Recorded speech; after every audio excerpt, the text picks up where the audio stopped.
Bem-vindos a mais um episódio do Odontologia Objetiva, começando mais um programa aqui com vocês, nosso programa semanal que conversa sobre assertividade no diagnóstico e clareza no planejamento. Sejam muito bem-vindos. Bem-vindo, Marcos, mais uma vez. Bem-vindo, Amanda. Como é que você está? Tudo jóia. E hoje a gente vai conversar, eu queria fazer uma pergunta para vocês que estão assistindo. Vocês costumam encaminhar casos complexos para outros colegas? Quando aparece para você um paciente com aquela destruição generalizada, dentes muito desgastados, várias ausências, ou um paciente ainda com todos os dentes na boca, mas com um desgaste generalizado, bruxismo muito acentuado, você fica com medo de tratar? Você se arrisca a tratar um paciente dessa maneira? O que você faz, hein? Esse é um dos grandes, eu acho, vilões dos dentistas que trabalham com odontologia. Porque casos complexos, Amanda, normalmente tem uma relação direta com grandes valores agregados financeiros. E olha o dilema, né? é o dilema. Você quer tratar... Poxa, eu queria tanto poder tratar esse paciente, porque eu sei que traria um bom rendimento para mim. Eu conseguiria devolver, né, um paciente que está numa situação dessa, com a boca toda destruída. Ele quer se recuperar, ele está ali falando, eu quero me tratar. Cuida de mim. Aí você fala, poxa, eu não consigo. Exatamente. Gente, assim, só para deixar claro que não tem vergonha nenhuma você assumir que não consegue. Claro. É melhor você encaminhar do que você arriscar no que você não sabe. Porém, você precisa entender e saber planejar casos complexos. Porque a partir do momento que você começa a planejar casos complexos, muitas coisas vão melhorar no todo o ecossistema do seu negócio chamado odontologia.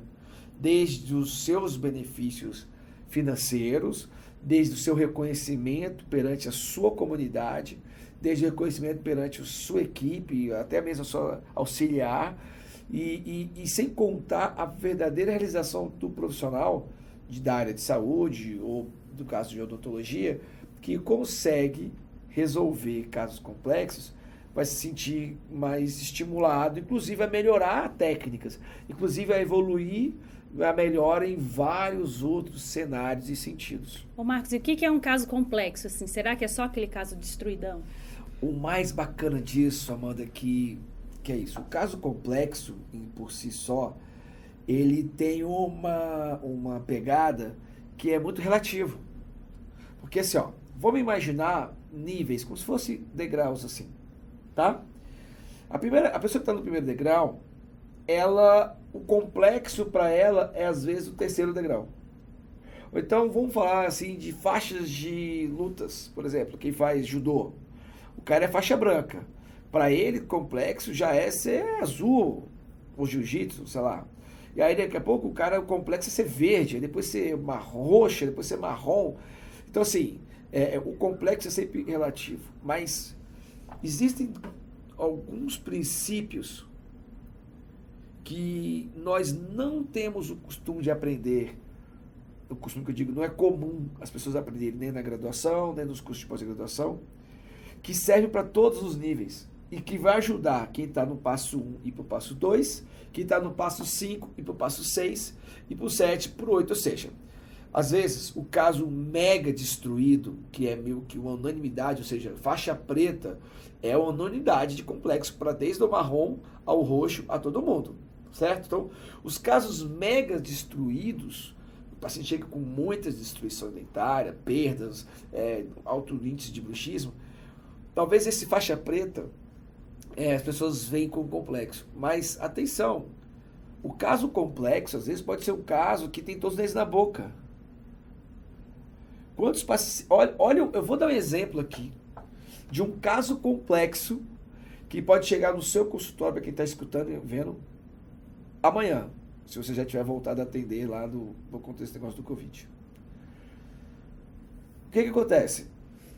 Se você pensar num paciente que chega com uma fratura do 16.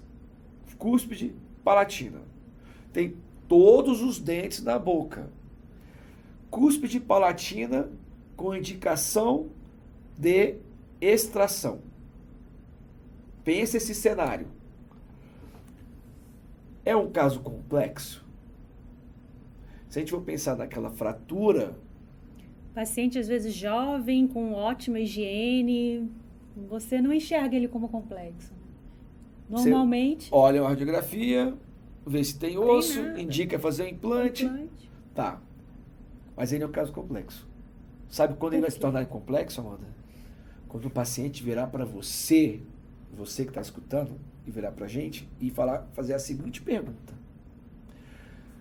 Doutora Amanda, eu escovo os dentes, eu passo fio dental, mesmo assim, às vezes eu não passo fio dental sempre, mas eu não passo fio dental em nenhum dente.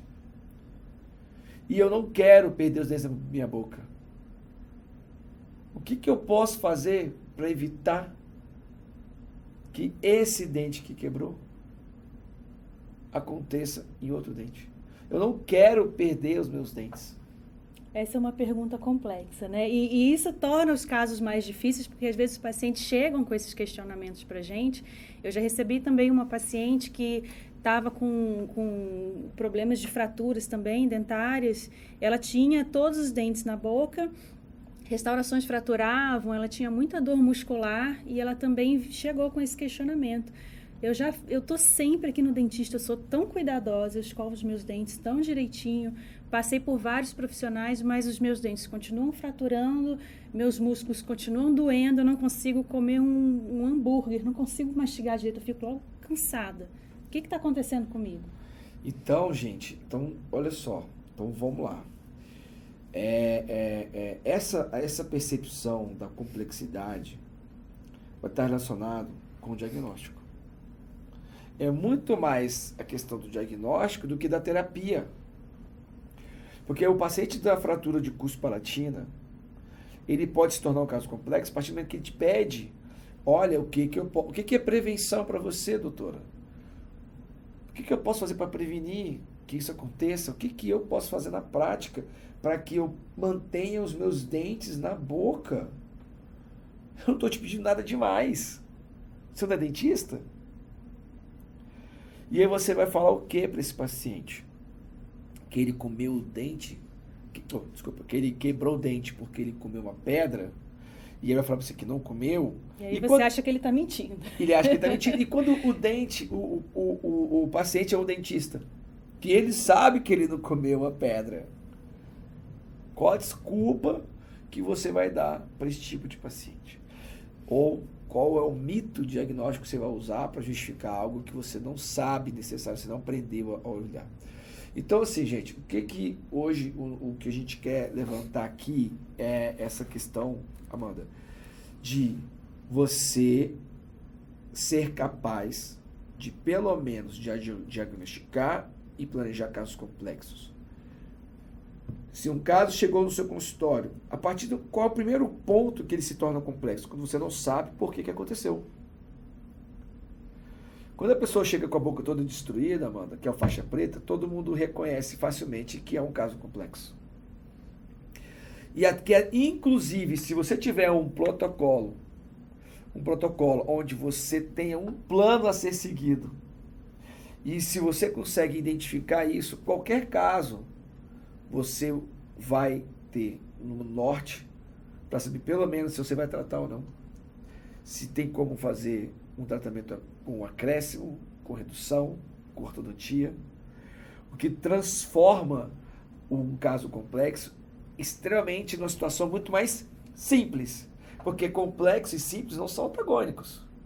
Que o caso continua sendo complexo para ser executado, para ser resolvido. Mas se você sabe quais os passos deve seguir, ele se torna simples. Torna simples. E aí o fato de se tornar simples é óbvio que vai requerer também do profissional que for executar todo o conhecimento que envolve de preparo, de adesão, de movimentação ortodôntica, de escolha de material, enfim, tudo que envolve os procedimentos que estão relacionados a isso.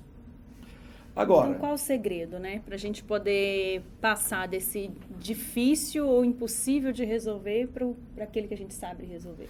então, esse aí é o grande, eu acho que é um ponto que pode ser um ponto da virada, Amanda, para muitos profissionais, principalmente em tempos de pós-Covid.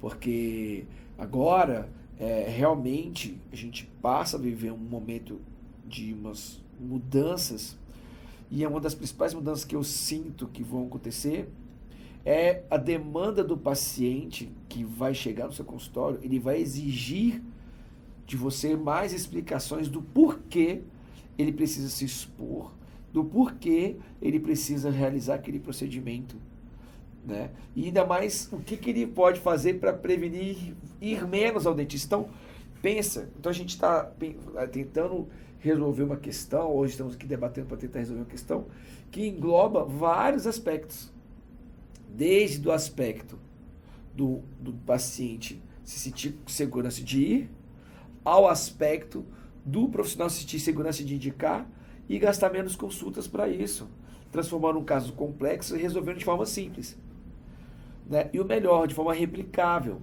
porque uma coisa que acontece muito, Amanda, que eu vejo que é parece ser uma coisa boa, mas se torna uma coisa ruim, sabe o que é? As pessoas, os profissionais fazendo muitos cursos, não tem problema fazer curso, tá? Pelo amor de Deus, acho que tem que fazer cursos, não é isso? Mas quando você faz muitos cursos e você não tem uma base sólida do que você acha que tem que ser feito, a cada curso que você faz uma técnica diferente. A cada curso que você faz um jeito diferente. Aí você aprendeu o X, faz o X. Você aprendeu o Y, faz o Y. Você aprendeu o W, faz o W. E quando dá errado alguma coisa, você não tem parâmetro para comparar onde você errou. Porque quando você faz cada caso complexo de um jeito diferente, você não consegue relacionar a melhora. Para mim, está muito nítido que a evolução do profissional está partindo que ele cria um protocolo básico, que ele refaz em todos os pacientes, e aonde deu X erro, ele melhora aquilo. Deu Y erro, ele melhora aquilo. E dentro dessa analogia, a gente consegue evoluir muito melhor do que você não ter um norte para fazer um caso complexo. Então, você está me dizendo que existe um protocolo que eu posso seguir para todos os casos? Às vezes, eu estou atendendo um paciente que eu não sei ainda, eu ainda não fiz o diagnóstico, então eu não sei ainda se vai ser um caso complexo ou não, né? Você disse mesmo que depende muito do diagnóstico. Então, eu vou seguir aquele protocolo de diagnóstico e eu consigo montar um protocolo de planejamento para todo tipo de caso? Muito boa a resposta. Se for um problema odontológico, é até bom fazer um parênteses, porque a gente tem outras especialidades que não são, por exemplo, estomatologia, vão ter problemas que são odontológicos, não são dentários, aliás, problemas dentários. Você vai ter problema de DTM, você vai ter problema de dor facial, neuralgia do trigêmeo, sei lá, estou dando exemplos de problemas que é óbvio que não está relacionado com dentes, ok? Mas quebra de dente, doença periodontal, cárie, mobilidade, enfim, todos esses problemas que estão relacionados diretamente com os dentes, associados às vezes com problemas articulares ou não, mas estão relacionados com dentes, esses, sim. Se você entender a dinâmica dos movimentos mandibulares, se você entender que existe uma posição mandibular que ela é extremamente replicável e é muito reprodutível em várias situações clínicas, se você entender que os pacientes atuais, eles têm um maior problema deles, não é mais higienização, é o problema da parafunção, ou seja, estresse emocional, o estresse que eu digo não é de nervoso, é a própria tensão do dia a dia. Sobrecarga de trabalho. A questão, as redes sociais que levam os jovens a se estressarem muito cedo. Excesso de informação, né? Excesso de informação. Então, ou seja, toda essa nova geração de pacientes, ela não vai ser uma geração como a geração dos meus avós, que a gente tinha que ensinar a passar fio dental escovar para resolver o problema, que naquela época o maior problema, as pessoas viviam mais tranquilas, não tinha celular, não tinha WhatsApp, não tinha podcasts, não tinha nada disso para poder tornar a nossa vida melhor para um lado, e as pessoas viviam menos tensas, naturalmente, tinham talvez, isso aí é uma análise bem superficial do que eu estou falando, mas existem estudos que comprovam isso, que a dentição anterior, ela tinha um desgaste mais tardio, tanto que os desgastes tardios os desgastes dos dentes naturais, eles aconteciam com 50 anos, 60 anos. A imagem dos livros antigos de desgaste com 50 anos... Tanto que a gente chama de dentição envelhecida, né? Hoje, a gente tem o que a gente observa muito no nosso dia a dia, que são casos complexos, que podem ser simplesmente resolvidos. Pacientes com dentição envelhecida. Um cara com 20 e poucos anos, com desgastes de 40. Então, a grande sacada dessa nova geração de pacientes que chegam ao consultório é você entender que, cara, eu não preciso, eu vou procurar bactéria, eu vou procurar cárie, ok. Com certeza. Vou procurar higienização, fazer tártaro, ok. Eu vou procurar lesões periapicais e afins, ok. Vamos precisar de um exame complementar chamado radiografia? Vamos. A gente nem aborda tanto a radiografia aqui nos nossos podcasts, porque acho que isso já está sacramentado, não tem o que discutir. Esse exame ele é importantíssimo. Mas a gente tem que reforçar um outro tipo de exame que poucos profissionais estão usando ainda, que é essencial para o diagnóstico mais assertivo. Ou seja, inclusive, quando a gente começa a falar de casos complexos e o encaminhamento disso, Amanda, eu me lembro, sabe do quê? Quando a gente começou a criar esse podcast.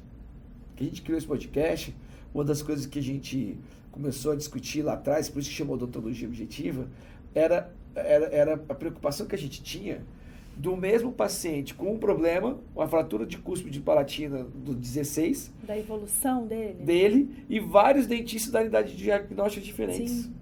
Um problema simples que qualquer aluno do meu curso consegue ver o porquê que quebrou aquela fratura, ou porquê que teve aquela fratura, e 1.000 alunos, se eu colocar 800 que estão colocando em prática, os 800 vão falar o mesmo diagnóstico, uma uniformidade do diagnóstico, sendo que se a gente colocar em 10 dentistas com visões diferentes, vão ter 10 diagnósticos diferentes.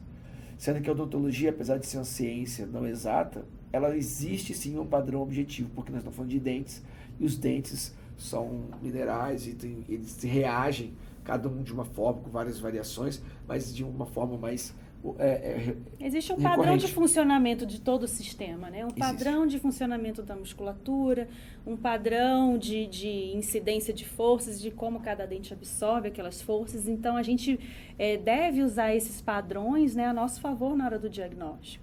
Sem dúvida. Então, Amanda, eu acho que esse é o ponto cerne da questão. Primeiro, definir o que é caso complexo. Lembrar que caso complexo, gente, não é só faixa preta. Não é só o caso que todo mundo acha complexo. E o caso complexo também, sabe um caso complexo que às vezes acontece? Eu falei de fratura, vou falar de um outro. Chega um paciente com um molar, com uma pequena restauração, às vezes sem restauração nenhuma. Necrose pulpar. Com necrose pulpar. E eu... Nunca foi restaurado. E eu, Marcos, Cieri, eu tenho um dente que eu fiz no canal. E eu não sabia por quê, hoje eu sei por quê. Inclusive na maratona eu conto essa história, né, do caso mais difícil da minha vida. Eu tive que fazer um dente, uma endo no molar asséptico. E quem fez a endo na época, especialista, não soube explicar. Dizer que eu tive uma pancada quando eu era criança é brincadeira falar um negócio desse. Entendeu? Quem que não tem pancada quando é criança? Porra. É a mesma coisa de culpar... Você não lembra, uai. Pois é, você não lembra, uai. Ou é a mesma coisa de culpar a mãe de ter dado antibiótico pro bebê. Porra, meus dentes são fracos. Claro que tem gente que realmente existe alteração de a mielogênese por conta de antibiótico. Claro que existe, mas a grande maioria das pessoas não é por isso que o dente não é frágil. Não existe dente frágil, assim, como a maioria dos pacientes pensam. Porque existe um desequilíbrio, né, que gera uma força de não trabalho que gera problemas. Então, quando a gente pensa em caso complexo, a gente tem que imaginar primeiro isso, né, Amanda, que caso complexo não é só faixa preta. Eu lembrei de um outro exemplo, de casos complexos, né, que eu recebi também no início do ano, de uma amiga que finalizou a ortodontia, os dentes todos alinhadinhos, lindos, mas com duas retrações, retração em 2 premolares, retrações estavam aumentando a cada vez, e ela, o que que eu faço? Eu acabei de terminar o tratamento, eu fiquei anos aqui com o meu aparelho, finalizei a ortodontia, estava super satisfeita esteticamente, mas as retrações lá aumentando, e aí já tinham indicado ela fazer cirurgia de recobrimento e tal, mas ela veio me perguntar o porquê. Ela falou, será que eu devo operar mesmo? Não estou entendendo por que isso está acontecendo comigo. Eu não estou escovando forte aqui. Isso, nossa. E ela Escovar veio forte perguntar. só um dente, como é que a gente pode justificar isso, gente? Aí muitos dentistas usam ainda esse argumento de que trauma oclusal não gera lesão periodontal. Isso é uma baita de uma discussão de nomenclaturas na literatura que gera essa confusão de diagnóstico. É óbvio que o trauma oclusal, porque a percepção de trauma oclusal é diferente de uma interferência de lateralidade. A percepção de trauma oclusal é quando o cara bate carbono. E vê que tá alto. Vê que tá alto. E isso por si só realmente. Né? Mas enfim, e aí? Como é que você conseguiu... Então, aí o que me ajudou foi o diagnóstico no articulador semiajustável, na posição correta da mandíbula, na posição que os músculos levam a mandíbula, e a gente viu interferências naqueles 2 premolares. A gente viu que mesmo ela tendo terminado a ortodontia, ela não tinha guias quando a gente levava a mandíbula para a posição de conforto, ela tinha mordida aberta, né? Ela era classe 2, ela tinha um overjet super acentuado e ela não tinha nenhum tipo de guia de proteção. E ela fazia as guias nesses 2 premolares.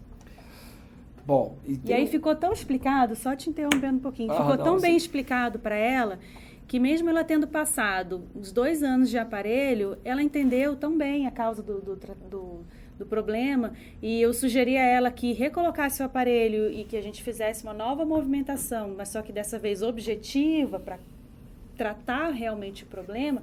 Ela aceitou na hora, ela não titubeou, não desconfiou, não achou que eu estava inventando alguma coisa. Ela entendeu perfeitamente porque eu usei o articulador para mostrar para ela, olha, por isso que está acontecendo. E, inclusive, o articulador serviu para eu conversar com ela, explicar o problema, serviu para eu conversar com o ortodontista e explicar, olha, agora a gente vai movimentar para chegar nessa posição aqui e tal, para tirar a interferência desses dentes. E assim eu consegui me comunicar bem com a paciente, com o colega ortodontista, e ela está seguindo bem no tratamento agora. Então, esse tipo de casos, esse tipo de situação clínica que acontece, que você acabou de citar, da sua colega, tem aumentado cada vez mais. Por quê? Amanda, as pessoas, no geral, estão cada vez mais se cuidando.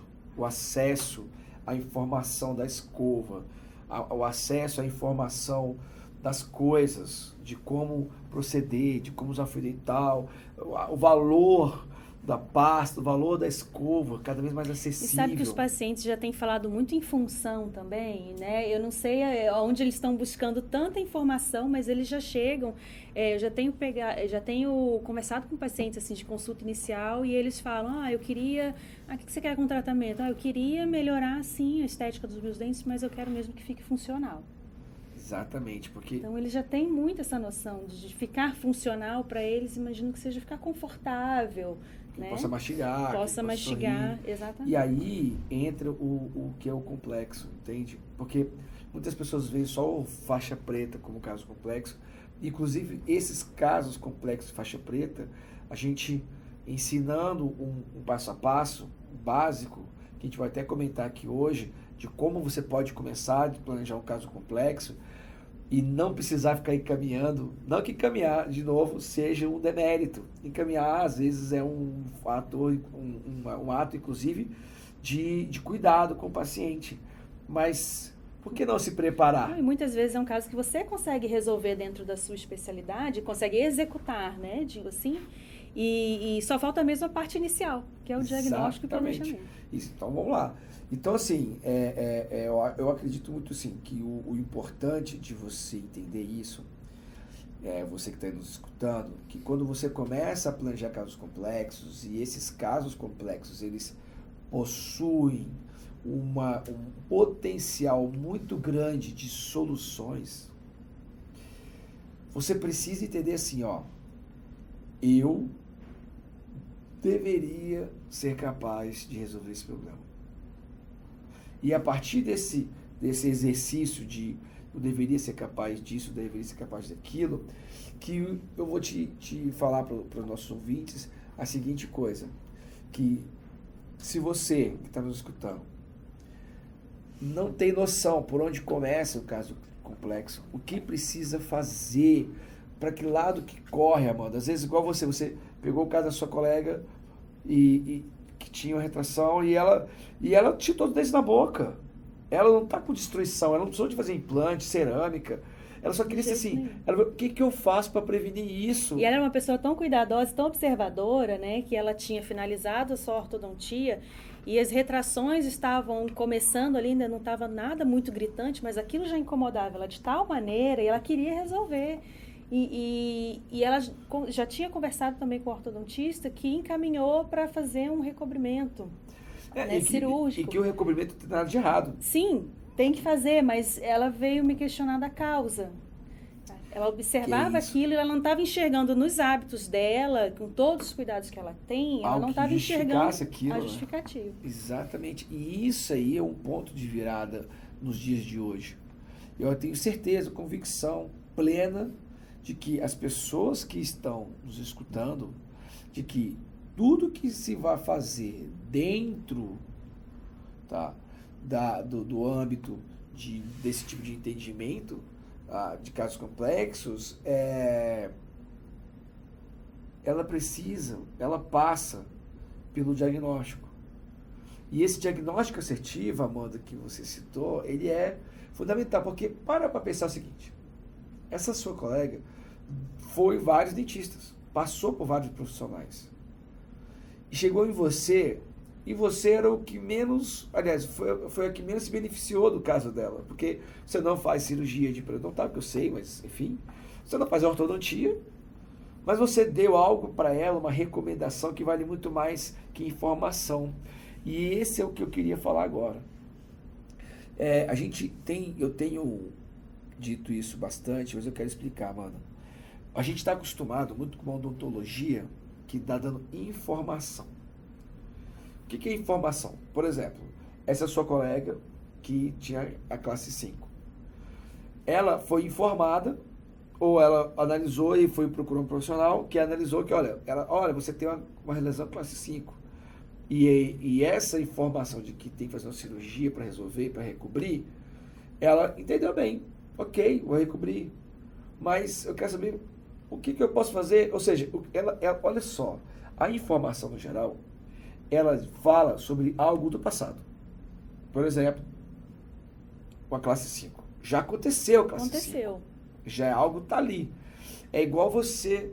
o paralelo que eu gosto de dar é assim, de cotação do dólar.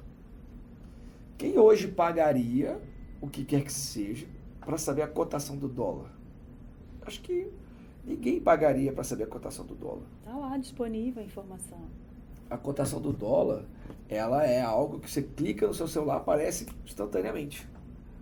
Então, teve um tempo atrás que não tinha celular, que a cotação ainda valia, algo no sentido de, a televisão vai falar a cotação do dólar, isso gerava uma audiência, porque as pessoas não tinham acesso à informação. Então, o que vale, então, fazendo uma analogia com o valor do dólar? É uma recomendação. As pessoas cobram caros para recomendar o que vai acontecer daqui 10 anos com o dólar. Ou seja, a informação do que aconteceu, já aconteceu, pensando em algo para corrigir o que aconteceu. E a recomendação é o que prevê o futuro. É você analisar lá na frente, ver lá na frente e conseguir prever algo que está ali, que você consegue identificar através do seu conhecimento. E isso vale muito mais dinheiro do que a informação, mano. Então, se a gente for parar para pensar, numa situação como essa, no caso simples de uma fratura de cuspo de palatina, a informação de que está fraturado tem que fazer um implante, ela é unânime, ela pode achar isso inclusive no Google. Ela acha no Google. Como restaurar, como tratar. Como tratar um dente fraturado, ela acha no Google, ela vê alguém lá ensinando como tratar. Mas ela não vai achar no Google, e eu não estou aqui discriminando no Google, né, gente? Só porque essa é a ideia da recomendação, uma recomendação específica para ela, que ela pode fazer em termos de pagar um profissional ou ela mesma fazer durante em casa, ou usar como uma placa, o que ela pode fazer para que não aconteça de novo aquele problema em outro dente. E essa recomendação que você deu para sua colega, olha, está acontecendo, você tem que melhorar, tem que usar para ele de novo, porque a visão ortodôntica da posição em MH, ela é diferente da visão ortodôntica da posição fisiológica da mandíbula. E se você não sabe o que é posição fisiológica da mandíbula, eu quero que você fique atento aí nos próximos episódios, porque a gente vai falar sobre isso aí, tá? A briga dos Zeus. E aí, quando a gente passa a fazer o análise diagnóstico, analisando esse detalhe, muda todo o jogo. E você passa a não dar mais uma informação óbvia que qualquer dentista ou até o Dr. Google consegue passar para o seu paciente. Você começa a oferecer para ele algo que vale muito mais, que é uma recomendação do que se fazer nesse tipo de situação. E que sequência, então, a gente pode seguir para se sentir mais seguro e conseguir iniciar um planejamento desse? Muito bem. O primeiro procedimento que a gente precisa fazer para começar a vivenciar uma odontologia objetiva, Amanda, é entender que o diagnóstico, ele começa na primeira consulta. E parece meio redundante, mas não é. A primeira consulta dos dentistas, a qual eu, inclusive, fiz parte desse tipo de consulta, era o quê? Abre a boca, espelho, arzinho, procura cárie, morde. Olha como está mordido, se tem mordida cruzada, se não tem, né? E levanta, raio-x. Faz anamnese, beleza, faz anamnese, pergunta se o cara teve histórico de câncer, se não teve, não sei o que, se teve, enfim, faz anamnese. E faz o checklist lá do que tem que ser feito. Beleza. Chega usando de raio-x, o cara pega usando de raio-x, olha, vê se tem cárie, se tem... Aí chama o paciente e fala, olha, você tem uma cárie aqui, tem uma situação que está infiltradinha ali, e tem uma, sei lá, um terceiro molar para tirar, que não dava para ver antes, dá para ver só no exame de raio-x.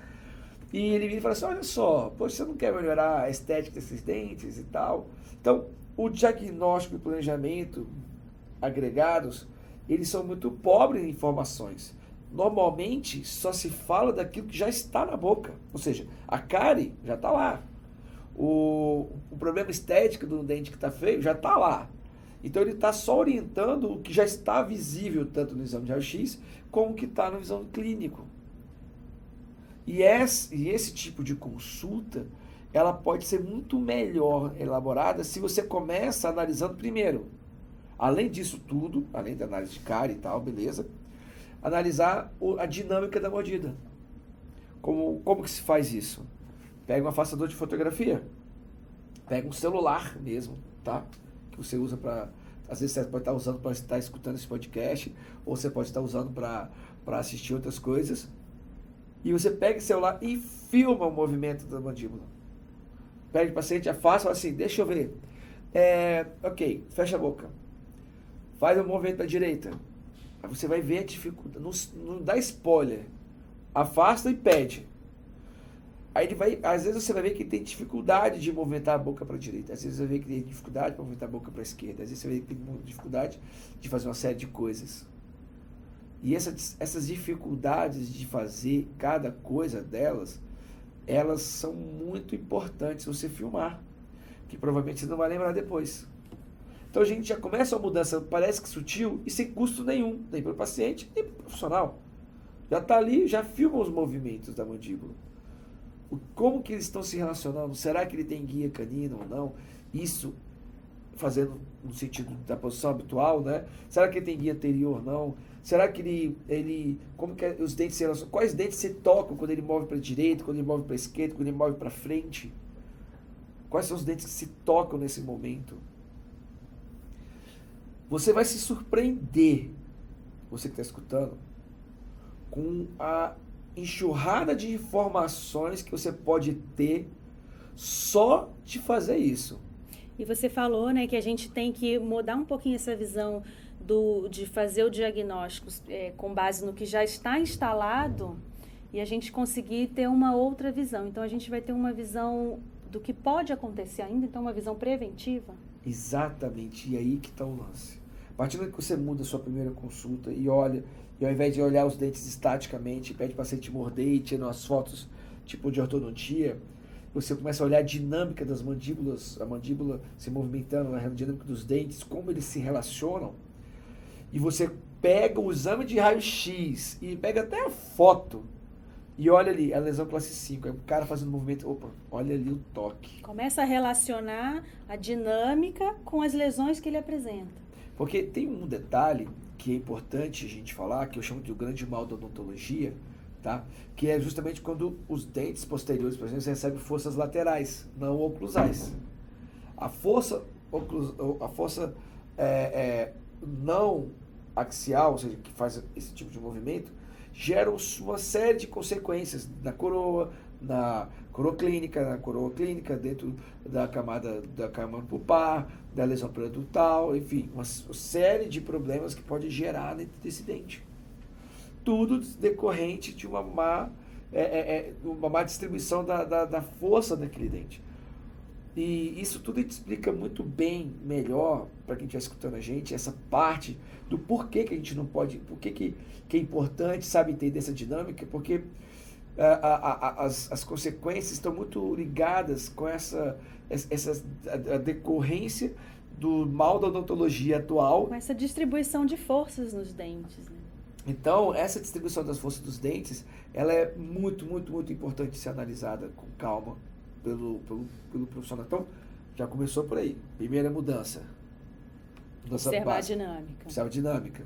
Segunda mudança, relacionar a dinâmica com os problemas. Com os sinais que você está vendo. Então, isso aí, só de fazer isso amanhã, quem está aqui escutando, você já vai se surpreender.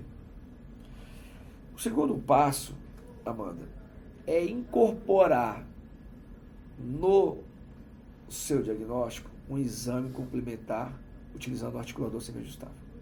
Muitas pessoas têm trauma, têm medo, às vezes acham que é difícil, às vezes acham que é inútil, às vezes acham que não funciona tão bem, ou pior, pensam que só quem faz prótese ou implante que precisa usar o articulador para fazer diagnóstico.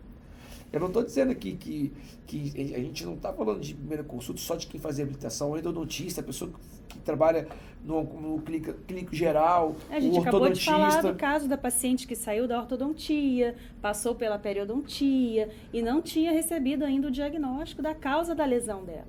Então, a partir do momento que você usa o articulador e entende a questão da desoclusão, por isso que para quem não está vendo, eu estou usando aqui a camisa, que a desoclusão transforma, a partir do momento que você entende essa dinâmica, boa parte das dúvidas que você tinha em relação ao porquê das coisas já responde bastante.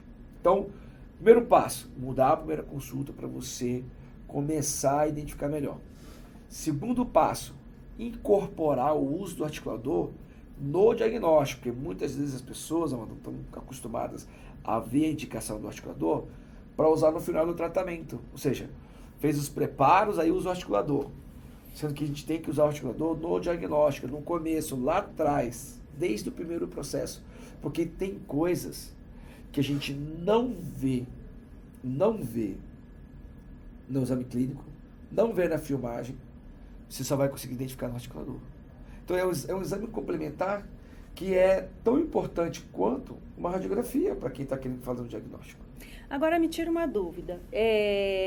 Tem coisas que a gente não vê, a gente conversou já sobre essa posição da mandíbula e tal.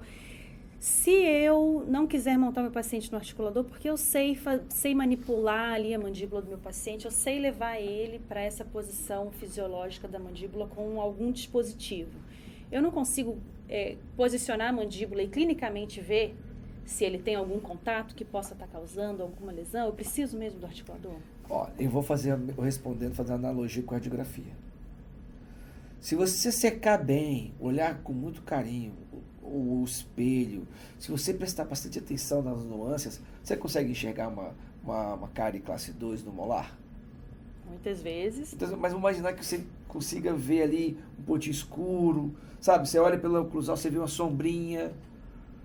Pode ver a ponta do iceberg. Pode ver uma pontinha. Não, o que eu quero dizer é o seguinte, a analogia é, Você consegue enxergar sem usar radiografia? Às vezes você consegue até enxergar que existe uma cárie. Mas a sua informação, que é uma coisa que já aconteceu, é pobre. Você não consegue ter uma análise mais aprofundada. Até onde vai essa cárie? Será que são nos 2 dentes? Será que é só na parte do esmalte? Será que chegou em dentina? Será que chegou na câmara pulpar? Quão distante está da câmara pulpar? Você está vendo que uma série de respostas são muito mais elaboradas, bem elaboradas, para esse tipo de situação, do que só o exame clínico identificando que tem uma cárie. Então, voltando, manipular o paciente clinicamente, usando um Jigpu, tira, e vai tentando guiar, isso é possível? Claro que é. Claro, uma mão bem treinada, uma visão bem treinada, alguém que já está acostumado a montar articulador várias vezes, já tem um treino, já está, sabe, eu vou falar por mim, Amanda, muitas vezes eu consigo já saber o que vai precisar, muitas vezes, sem precisar montar o articulador, eu já tenho uma ideia do que eu vou encontrar sem montar o articulador, mas o fato de eu saber disso, é que eu já treinei muito tempo, eu já estou lá no faixa preta ali, entendeu? Agora, e para o cara que está escutando a gente agora, que está começando... Isso não tira a importância de você ter aquela informação em mãos para mostrar para o seu paciente. Exatamente. Então, assim, a partir do momento que você tem uma visão tridimensional na sua mão, você consegue reproduzir os movimentos, tanto de básculo articular, que é a mandíbula manca, quando ela está numa posição durante a parafunção ali, enfim... E desde você conseguir reproduzir os movimentos, desde você conseguir se comunicar com o paciente, porque às vezes você está ali manipulando, como é que você filma, tira foto, mostra que aquele toque fraturou a cúspide na boca com o espelho. Tá sentindo aqui? Não estou sentindo. Então, assim, então, fica eu tô te falando, mesmo. fica muito pobre. Porque se pergunta, é viável?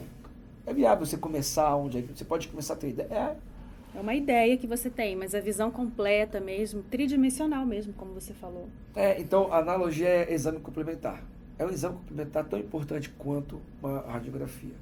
E deve ser encarado assim, né? Até para fins de cobrança do paciente. É um exame complementar. Exatamente. É um exame complementar. O cara, o dentista encaminha para o cara fazer uma tomografia que o cara paga R$200, mas não tem coragem de cobrar 400 para montar um articulador. E o paciente tem que pagar. E tem um detalhe, eu ensino muito meus alunos a no começo, a não pagarem nada, ou não cobrarem. Monta 10, 15, 20, 30 casos para você pegar a mão. Assim como a gente faz na faculdade, quando a gente quer aprender alguma coisa.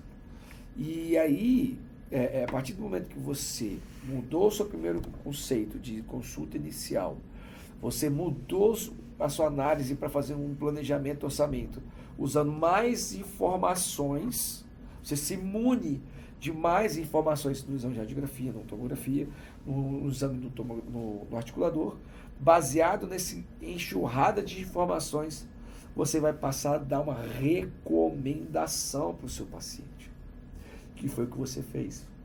Você não explicou para ele o que está no Google, você falou para ele de uma coisa que ele nem sabia que era possível.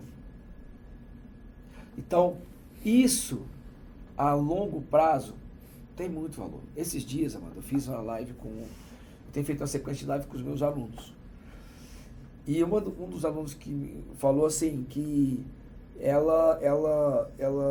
a questão financeira, do retorno, do payback disso, ou seja, do retorno financeiro de você melhorar tudo isso, é muito bom. Mas o que é melhor ainda é aquela sensação de você pegar um paciente complexo que você não ganharia, você daria, e, gente, de novo, não tem problema fazer isso, tá? Mas você pode se habilitar a planejar casos complexos. Você não tem ideia, às vezes você acha que caso complexo é só para quem está lá na nata da odontologia. E você está enganado, porque saber resolver casos complexos, todos deveriam. O que realmente vai mudar não é saber ou não resolver casos complexos, porque você pode contratar pessoas para executar o caso. Ah, eu sou especialista em endo. Ok. Você não conhece ninguém que sabe preparar bem para você fazer um trabalho? Mas você tem que ser o dono do seu diagnóstico, né? E do E seu aí, planejamento. Amanda, presta atenção. Vamos fazer uma coisa prática, tá? Quem já faz reabilitação já está acostumado com esses números. Mas vamos falar de uma pessoa que faz endo. E não tem nada contra a pessoa que faz endo. Mas porque endo normalmente não se envolve nas outras coisas. Aí, a pessoa aprende a fazer um diagnóstico e planejamento. Ela chega o paciente, tem que fazer a endo no molar. Ela vai ganhar, vou lá, sei lá, cobra R$1.000 para fazer a endo. Beleza. Aí ela vê que aquela endo foi causada porque tem uma alteração ali. E ela já identificou que o diagnóstico dela é diferente, ela já começou a fazer um diagnóstico diferente. Ela fala, olha, seu João, o seu problema não é só nesse dente, o seu problema está relacionado com outros dentes também. O que causou canal nesse molar pode causar futuramente, uma recomendação, canal em outro molar. Você ou não a quer fratura equilibrar? desse molar, Ou ou a fratura perda desse dente. Exatamente, ou seja, Aí é que a gente vira vidente, né? vidente, você vira um vidente. E o paciente nunca esquece o que você fala. Por quê? Verdade. Ele pode até, como já aconteceu várias vezes comigo, ele pode até duvidar de você. Inclusive, dentro do nosso canal do YouTube, tem a paciente chama Anne. A-N-N-E. Só você chegar lá e assistir o depoimento dela, que ela fez a consulta comigo. Eu fiz essa recomendação que ela ia perder a cúspide do pré-molar superior se ela não tratasse a boca toda. E ela, que nunca tinha gasto com dentista, ela olhou e falou que eu era louco, foi embora, foi em outros dentistas, fez o que ela queria fazer, não deu certo, e a cúspide do pré-molar fraturou, e ela foi em outro dentista. De quem ela lembrou quando fraturou? Não, ela foi em outro ainda, só para escutar. E o outro não explicou para ela porque quebrou. Falou que tinha que fazer um bloco e tal, mas ela falou, mas por que eu quebrei? Por que eu quebrei? O que eu tenho que fazer para não quebrar? Eu tenho 50 anos, eu não quero quebrar meus dentes. E aí ela lembrou de mim, que eu falei lá atrás, que eu dei aquela recomendação que acabou acontecendo. E aí, Amanda, então, voltando. Então, o cara que faz endo, ou faz pério, ou faz pediatria, ou faz ortodontia, whatever, né, tanto faz, ele pode se habilitar para planejar caso complexo, e aí ele pode fazer o seguinte, Amanda, ó, olha só, doutor João, eu vi aqui que tem isso, o canal custa 1.000, mas eu posso te explicar como evitar isso, custa 1.500. Quem não vai querer saber? Opa, já foi um dinheiro a mais que entrou no bolso do endodontista. E pensa se esse endodontista trabalha numa clínica com colegas de outra especialidade. E aí vamos mais. Aí o que acontece? Ele faz o diagnóstico, ele faz o planejamento, porque esse diagnóstico e planejamento pode ser feito por qualquer profissional que se treine. Não precisa ser especialista em execução. E aí essa execução ele faz, mas imagina, cara. O endodontista que ganharia R$1.000 para fazer o endo, ele já ganhou 1.500 para fazer o diagnóstico. Ah, isso é difícil? Não é. Basta você ver qualquer testemunho dos meus alunos aqui. E vamos imaginar que não cobre nada para montar, porque gasta-se quase nada para montar. Então vamos imaginar que ele não cobre nada para montar, beleza? Ou seja, já ganhou endo, mas ganhou a confiança do paciente para montar. Aí ele monta. Aí ele descobre que tem que fazer 6 coroas num paciente. Eu estou chutando aqui. Porque para devolver o equilíbrio e tal, ele vai aprender, planejar, seguindo o plano. Se não sabe seguir o plano, vai aprender, tá? Então, assim, então o que vai acontecer? Esse paciente, esse profissional, ele vai pegar esse paciente e vai fazer o planejamento de 50 mil. E vai movimentar a sua clínica como um todo. Né? E aí, o que ele pode fazer? Ele vai pegar essa paciente e vai assim, olha, ô fulano, quanto você cobra para fazer 5 coroas para mim? Ou mais, sei lá, vamos supor 5 coroas a 2.000, também, vamos supor que seja 10 mil, que seja, o valor que for. Aí esse profissional que não ia ganhar só o canal, ele já ganhou o diagnóstico, já ganhou a confiança do paciente, já indicou, se ele está na clínica grande, ele pode pegar um percentual disso justamente, sem problema nenhum, e se ele é o dono da própria clínica, e se ele tem um consultório, ele pode contratar pagando um percentual para o cara executar. Então para pensar. Se o negócio custou 10 mil, se ela fica com, vamos chutar 40%, ela fica com 4 mil. Então, assim, para quem ganhar só 1.000, já ganhou mais 4, ganhou mais a confiança do paciente, já ganhou um parceiro. que o cara que você indicou para fazer o tratamento ali, ele vai querer te indicar fazer as outras endo, porque ué, que negócio é esse? Então, de repente, pode ser um grande negócio você aprender a planejar casos complexos. E quem já planeja, protesista que já planeja casos complexos, mano, a vantagem é que ele vai conseguir planejar os casos dele sem terceirizar para o laboratório. Ele vai conseguir ter o domínio, o controle de todas as etapas, diagnóstico e planejamento. E outra coisa que ao longo do programa as pessoas vão começar a observar é que, tendo esse domínio do diagnóstico e do planejamento, o protesista que já está acostumado a executar esses casos mais abrangentes, ele vai ver que os seus casos vão ter muito mais longevidade. Mais conforto para o paciente. Menos retrabalho. Menos retrabalho, mais longevidade. Amanda do céu, você tocou num ponto que dá um podcast. Anota aí o podcast que a gente vai fazer. Evite retrabalho. Porque é uma outra fonte de ganho. Isso, a própria Neymísia, a doutora Neymísia, que fez a live ontem comigo, a gente está gravando isso aqui, que dia é hoje? Dia 10 de julho? 10 de junho de 2020. Eu não sei quando é que você vai estar escutando isso, que vai ser editado, vai ser postado, enfim. Eu conversei com ela e ela falou exatamente isso. E o próprio Roosevelt também na mesma live, o André, gente que entrou na mesma live, falou, cara, o maior ganho que eu vi, porque a galera já passa dessa fase, já começa a analisar isso que você falou.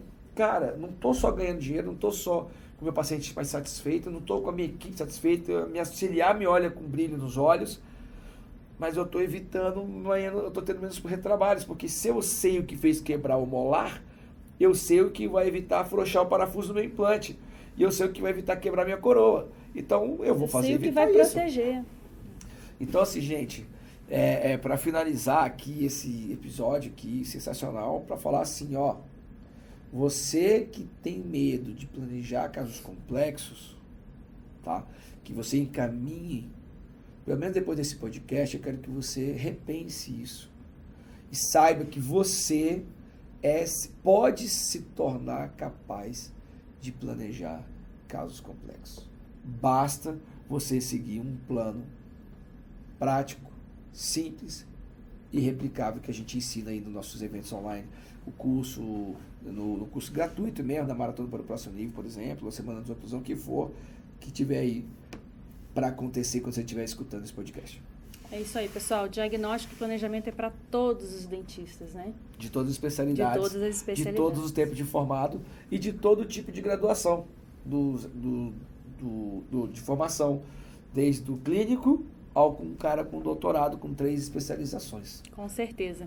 Obrigada mais uma vez, Marcos. Então vamos aí, pensando nos próximos programas. Então, muito obrigado por você ter participado aqui. Indique para os seus amigos, encaminhe essa mensagem para alguém que, de repente, aí tem alguma dificuldade, tá, em planejar casos complexos. E eu tenho certeza que a gente fazendo esse bem, a gente gera essa onda do bem, todo mundo sai ganhando. Tá bom? Um grande abraço, até o próximo episódio. Tchau, pessoal. Obrigada.